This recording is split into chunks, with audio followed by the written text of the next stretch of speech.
1.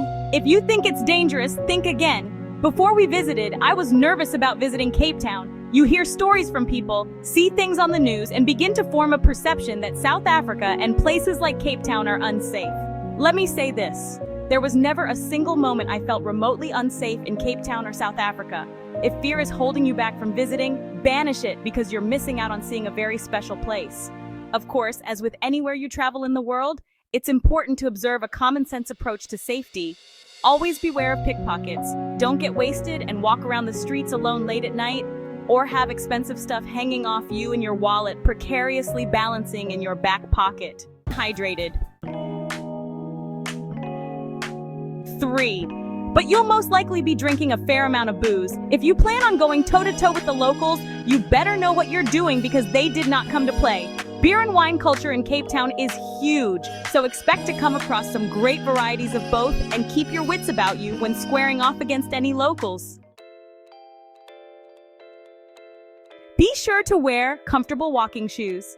There's a lot to see and do in Cape Town, so be sure to wear very comfortable footwear when getting ready for a day out.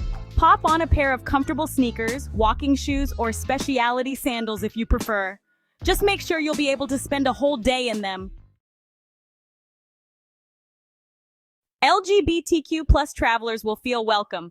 One of the things I love most about South Africa is the locals treat people how they want to be treated. This means they are incredibly loving, kind, respectful, welcoming, and inclusive. I asked our local guide what the view was toward members of the LGBTQ+ community, and he didn't even hesitate to tell me they are loved, valued, and welcome members of society. In South Africa, everyone's welcome. You can hire a car and do a DIY road trip. We did a South African group tour, but our lovely local guide explained it would be easy and safe for travelers to do their own self-guided driving tour of Cape Town and surrounds. So, if you're thinking of hiring a car and doing it DIY style, rest assured it is possible. But I'd recommend going with a tour guide instead. That said, I'd personally recommend going with a guided tour for your first visit to Cape Town. It was our first time in South Africa, and we were totally unsure what to expect and felt a little overwhelmed at first because everything was new to us. Our guide helped us settle into it seamlessly, took us to great spots to eat, and most importantly, shared his incredible wealth of knowledge about Cape Town and South Africa's history. There is so much we learned, and if you do a DIY trip, I just don't think you'd have that same level of experience. So, if you can, get a guide to show you around, at least for 1 or 2 days, so you get the full experience and find your feet. The food is incredible. I really wasn't sure what to expect when it came to Cape Town's food scene, but it turns out it's epic. Every single meal we ate was delicious, from the hotel breakfast to the restaurants and even the coffee. There was a great range of cuisines to choose from, and we found the ingredients to be fresh and full of flavor. Of course, it's always going to come down to the places you choose, but we didn't have a single bad meal in Cape Town. Hungry. People speak very loudly. You may notice the people in South Africa and Cape Town speak very loudly. As our safari guide explained, this is because speaking quietly can be seen as gossiping, and that's a big no-no in the local culture. To avoid being seen as a busybody or gossip, people speak loudly so their conversations can be heard. And it's clear there's nothing to hide. It's actually pretty cool, right?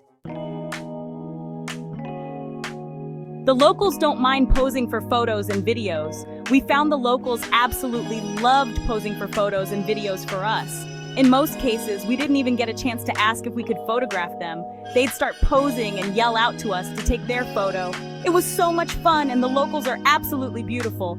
Of course, if someone isn't yelling out at you to take their photo, just be sure to ask before you start snapping.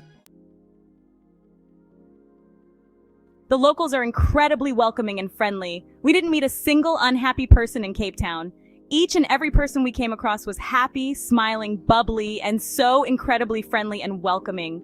We felt totally at ease and welcome in Cape Town, as though the locals were really happy for us to be there, experiencing the culture, learning about the history, and trying the food. Everyone was so kind to us. They'd say hello, joke and laugh with us, or just strike up a conversation. It's one of the friendliest places I have ever traveled to, and the people are a big part of what makes Cape Town so special. Don't get in a local township taxi. As I understand it, the local township taxis have their busiest period of the day during peak times. Of course, the more passengers they move from place to place, the more money they earn. So there's an incentive there for them to move quickly. As our local guide explained, they can be unsafe drivers and there are many accidents involving them, so steer clear. Uber is a great way to get around. Instead, go with Uber. Matt and I use Uber a lot when we're traveling because it's reliable, safe, and you don't have to worry about cash or card payment. It's all done through the app. Water conservation is a serious matter. When we visited, there was a big focus on water conservation in Cape Town. You may see signs around referencing Day Zero, which is the day Cape Town residents may find their taps run dry as a result of the worst drought in a century. It's serious, and you should see water conservation efforts as you move around Cape Town. For example, our hotel placed buckets in the showers, and we put them under the shower head to catch cold water as we waited for it to get hot. This water is then used to water plants, mop floors, and so on. At a shopping complex, all but one basin in the men's toilet had the water disconnected. So be sure to pitch in and do your part to help Cape Town avoid Day Zero. And if it happens to rain while you're in Cape Town like it did for us, see it as a very good thing. White. Understanding a few local phrases will help a lot.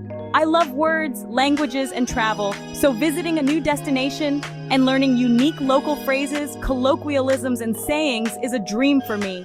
I wanted to share with you a few you may hear in Cape Town in South Africa. Hopefully understanding them will help you with a better idea of what the person is really saying.